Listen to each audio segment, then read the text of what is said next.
2026 বিধানসভা ভোটকে কেন্দ্র করে ভোট প্রচারে নেমে পড়েছে সমস্ত রাজনৈতিক দল। পিছিয়ে নেই বিজেপি। আজ রবিবার পুরুলিয়া মানবাজার বিধানসভার বিশরী অঞ্চলের মধুপুর, তেতলা, চিরুটি, দোলদেরা, গোলকিরি, পাথর মহড়া প্রভৃতি এলাকাতে জনসংযোগ করতে দেখা গেল মানবাজার বিধানসভার বিজেপি প্রার্থী ময়না মুর্মুকে। তিনি সাংবাদিকদের মুখোমুখি হয়ে কি জানিয়েছেন শোনাবো।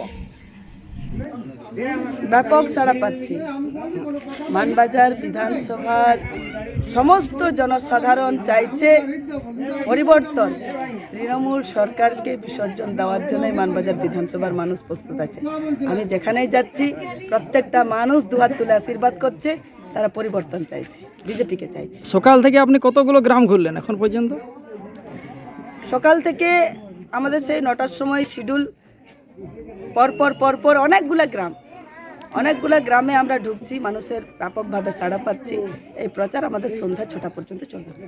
বলছি, এই যে আজকে যে প্রচণ্ড গরম এবং রোদ, তো আপনি এ বিষয়ে কি সতর্কতা অবলম্বন করছেন?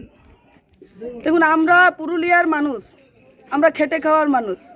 আমাদের রোদেই কি, ঠান্ডায় কি, গরমেই কি আমরা সব সহ্য করতে পারি, কিন্তু অপমান আমরা সহ্য করতে পারি না। পুরুলিয়ার মানুষ তার জন্য প্রস্তুত আছে। এই যে সাধারণ মানুষকে যেভাবে হেনস্থা করা হচ্ছে, মানবাজার বিধানসভার মানুষকে যেভাবে বঞ্চিত করে রাখা হয়েছে, তার জন্য মানুষ রোদ, বৃষ্টি, ঝড় উপেক্ষা করেও বিজেপিকে সাপোর্ট করছে, বিজেপির পাশে এসে দাঁড়াচ্ছে। এই যে আপনি বিভিন্ন আদিবাসী গ্রামে যাচ্ছেন এবং আপনাকে মানে আদিবাসীদের যে প্রথা মেনে পা ধোয়াচ্ছেন, মালা পরাচ্ছেন, তো আপনি এই ব্যাপারে কিছু বলুন।